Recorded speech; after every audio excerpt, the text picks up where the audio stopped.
Hey, it's the Screen Team. We are back and we are ready to do some movie reviews just for you. We do kind of a whole variety of movie reviews. We like to do new movies. We like to do movies that just come out on DVD. We also like to do a lot of our personal favorites, things from the vault, things that you might have seen, you might not have seen, you might have forgotten about. So that's what we're here to do, to let you know about movies that are out and also movies you might have forgotten. So we've got Guy here, and Guy's got a great selection of movies for you this evening. But before we get into the movies, I want to know, Guy, how the heck are you? How's your new year doing, man? Better considering.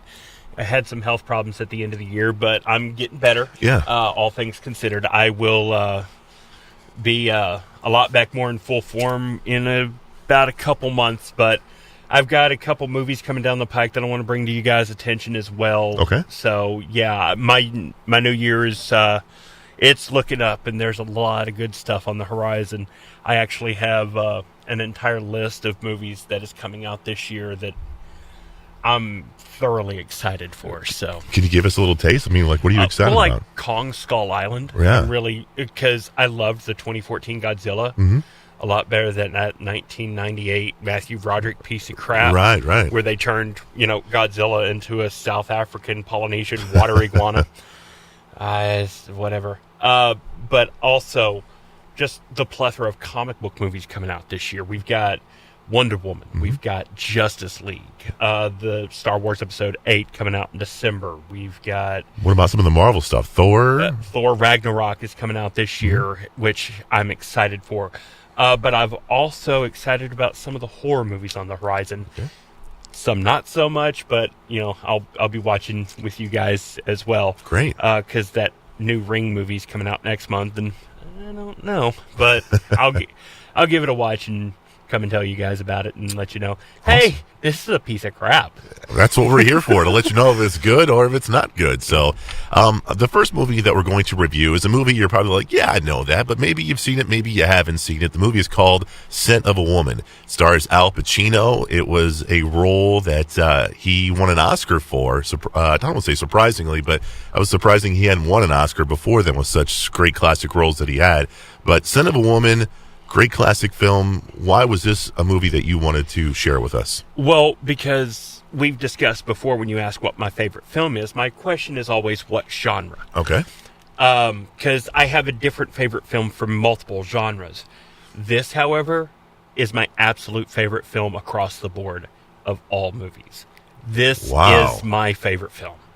This is one that I can watch at any time, and it doesn't even have parts where you kind of just want to skim through. I will watch from beginning to end. I love this movie. Everything about it, for me, is just a fantastic film. The cinematography is just exquisite. The interplay between Al Pacino and Chris O'Donnell, one of his early roles. Yeah, he's definitely young in this one. Just really good. Even a brilliant spot performance by Philip Seymour Hoffman in this. Yeah. It's just one of those that everybody thinks it's just about grade school kids, and it's really not. It's really a strong character study about how a kid can learn to see life through the eyes of a blind man. Mm-hmm. And the way he views things versus what he's been taught is the societal norm.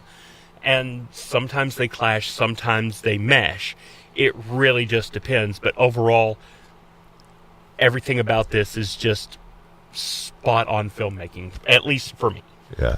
I agree with you. There's certain films out there that you've seen a million times, and if it comes on TV, you're going to stop and you're going to watch it. Like Goodfellas is one of those. Shawshank Redemption. This one is like that for me Godfather. As well. I just saw this movie a couple weeks ago, but if it came on TV tomorrow, I'd be like, yeah, I'm going to sit and watch some Scent of a Woman. I don't know what it is, but you're just so connected to these characters and the plot and the story. Everything about it is just addicting. Yeah. And it's also the engaging way. I mean, there's a reason Pacino won Best Actor. The engaging way that he takes what seems to be nonsensical and ridiculous concepts, makes them flow into just a absolute cohesive thought process that you would go, yeah, I never really looked at it that way.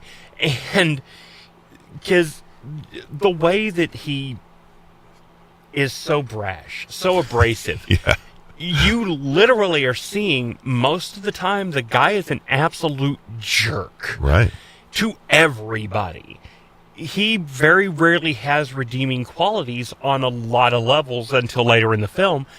And he's a guy who's wanting to go on his last ride before he commits suicide. I mean, this is not a good guy, yet you cheer for him.